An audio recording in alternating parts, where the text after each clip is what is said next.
Hi everyone, welcome to HippoMap. This is a channel where we cover the capitals of all the countries and the territories in the world that get their own top-level domain. Today's country is .gm or the Gambia. I'm your host, Hip Hip. The west coast of Africa is dominated by the Sahara Desert and the slightly wetter region called the Sahel. Because it's mostly dry land, there are very few rivers that drain into the Atlantic Ocean on the west coast. There are only two rivers that allow sailing inland throughout the year.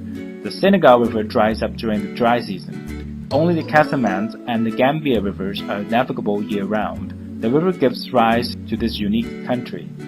The capital of the Gambia is Banjul, right on the Atlantic coast. Banjul is on the same latitude as Bangkok, the capital of Thailand, and San Salvador, the capital of El Salvador, as well as Niamey, the capital of Niger. Banjul is on the same longitude as Santa Cruz, the capital of Tenerife in the Spanish autonomous community of Canary Islands. Banjul has been the capital of the Gambia since 1816, a century and a half before the country became independent from the UK.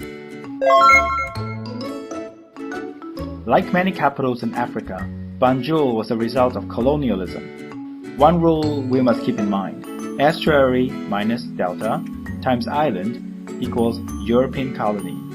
Before European explorers set up colonies as they expanded, coastal islands were the worst locations for capitals because it's too easy to cut off the main supply routes from the mainland. Most islands don't have enough water supply, as coastal rivers often mix with salt water, making all groundwater not potable. This means the island capitals can't house too big a defending army. An invading army, however, can easily surround and blockade a coastal island, and within days, the island would have no way of sustaining itself. All of that changed when the Portuguese started setting up trade posts along the coast with the well-armed ships and highly mobile settlers.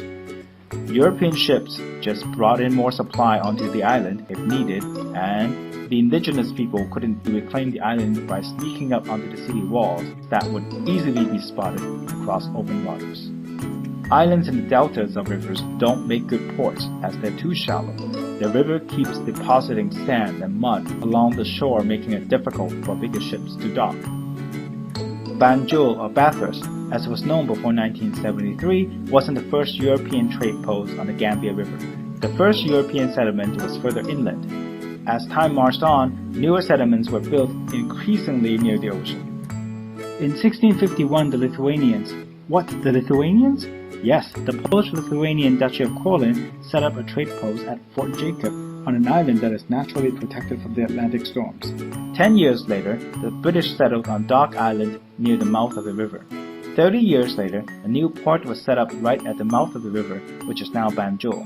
The reason was that ships were getting bigger and bigger all the time in the 1800s. The ocean-going sailboats were getting so big that deeper ports are needed. Finally, the leading settlements moved right against the ocean.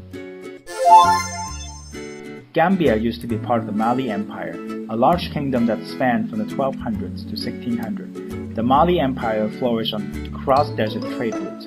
Seafaring wasn't much of a thing for them, so the Gambia remained a fringe region at that time. The Serer and Jola peoples are considered the first inhabitants of Banjul and the region at the mouth of the river. However, the Mandinka and Wolof people have much larger populations in the region these days, as there were much larger people groups in the countries of Senegal and the Gambia, also known as Senegambia.